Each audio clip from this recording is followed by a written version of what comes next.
Welcome to another episode of Ship War, my review of Hotel Transylvania. Shipper War. When ship happens, I'm there. Now, it's been a while since I've been really excited for an animated film. I normally don't get excited for animated films. It's been a while since I really got excited for one.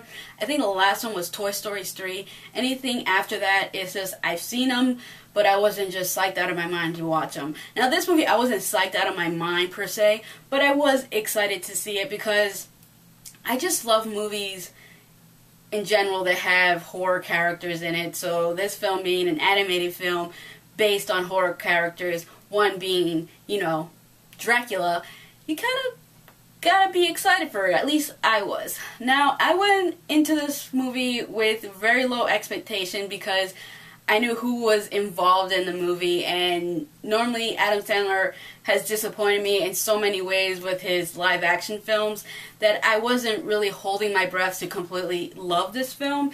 And to be completely honest, I did not love this movie, but I did enjoy it for what it was. Now, my major complaints with this film is that I really enjoy the dynamic between Adam Sandler's character and Selena Gomez's character. Adam Sandler plays Dracula, Selena Gomez plays Naval, which is Adam Sandler's character's daughter.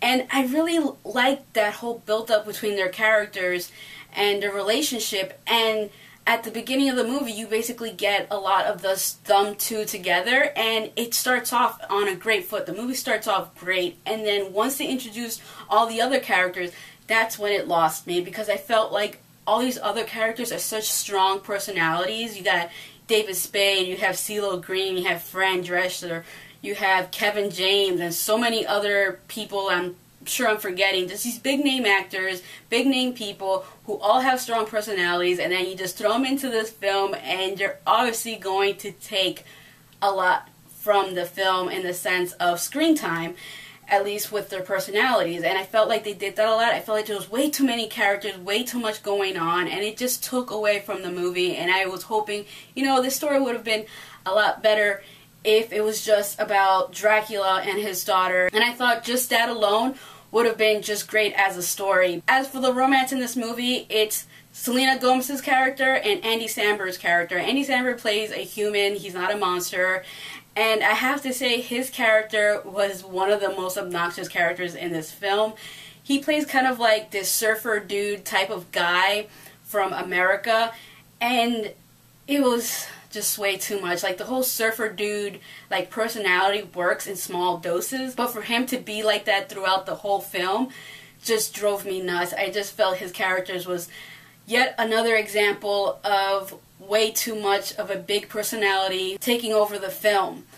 So overall, I thought the film was enjoyable, but it wasn't a perfect film. It's a cute film. Kids are going to love it because the kids at the screening that I went to were enjoying the movie. Adults are also going to enjoy it because there is a lot of adult humor in the movie as well. Some of the humor was a little bit too Adam Sandler adult-like humor, if you know what I mean. Like, he does a little poopy jokes and stuff like that.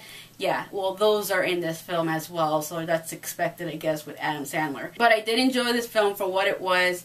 It could have been a lot better. I wish they just didn't add all these characters, and I definitely recommend this movie to those who were interested in seeing it, those who are fans of Adam Sandler films, or those who are a fan of animation movies, because the animation in this movie was pretty decent for what it was. I saw it in 3D.